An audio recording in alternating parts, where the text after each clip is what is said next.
It's been 48 hours. You've unlocked your phone 20 times since breakfast. You open the message thread. There it is. The last blue bubble. I had a really great time last night. Let's do it again soon. Read. Yesterday at 10:14 a.m. no reply, but you go to Instagram. She posted a story an hour ago. She's out with friends. She's active. She's alive. She just isn't talking to you. The confusion sets in. You replay the tape of the date. You didn't say anything offensive. You paid for dinner. You opened the door. You asked her questions about her job, her family, her dog. She laughed at your jokes. There were no awkward silences. By all logical metrics, the date was a success. So why is she gone? This is the false positive. It is the most dangerous trap in modern dating. You think the date went well because nothing went wrong. She thinks the date was a failure because nothing went right. Here is the brutal truth you need to hear. She didn't ghost you because she's busy at work. She didn't ghost you because she's scared of commitment. She ghosted you because during those 2 hours at the bar, she felt nothing. And she felt nothing because you were too busy trying to be good. You were operating under the interview mindset. Think back to the conversation. Did you ask her questions just to keep the air filled? Did you nod and agree with everything she said because you didn't want to rock the boat? Oh, you like sushi. Me too. You like hiking? That's crazy. I love hiking. You became a mirror. You reflected everything back to her, thinking that similarity creates connection. It doesn't. Agreement is safe. Agreement is polite. But agreement is boring. When you try to be perfect, you become predictable. And the moment a woman can predict exactly what you are going to say next, the attraction floor drops out. You gave her a safe, pleasant, forgettable evening. You were a nice guy, and that is why she left you on read. You think safety is what she wants? You are wrong. Safety is what she wants in a husband 10 years from now. Safety is not what she wants on a first date. Attraction is not comfort. Attraction is tension. Think about a movie with no villain, no conflict, no stakes. Everyone just agrees and smiles for 2 hours. You turn it off in 10 minutes. That was your date. In physics, 2 positive charges repel each other.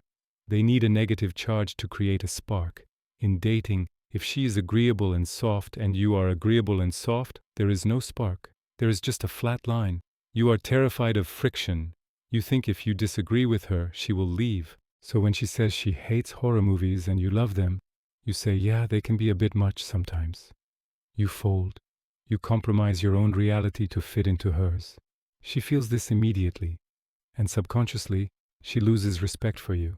She thinks, if he can't even stand up for his own taste in movies, how is he going to stand up for me when life gets hard? You need to shift from the polite pleaser to the authentic challenger. The pleaser seeks validation. He hopes she likes him. The challenger seeks truth. He screens her to see if she meets his standards. Here is the difference in real life. She shows up 10 minutes late. The pleaser smiles and says, it's totally fine, don't worry about it. He lies, he is annoyed, but he hides it. The challenger looks at her, smiles playfully and says, I was about to leave without you. You're lucky you look good tonight. Do you feel the difference? The first man is relieved she showed up. The second man has standards. He creates friction, and friction creates heat. You are currently playing a game you cannot win. You are trying to earn a second date by being the most agreeable version of yourself. But here is the paradox. The more you try to make her like you, the less she actually does. Why? Because a man who is afraid to be disliked is a man who cannot be trusted. If you are always on, always nodding, and always nice, she never actually meets the real you. She meets a filtered, hollow version of a man. She senses the mask. And women do not fall in love with masks. This brings us to the final shift, total surrender. You must go into your next date willing to walk away, not as a tactic, not as a game, but as a fundamental truth. You must be willing to say no. You must be willing to disagree.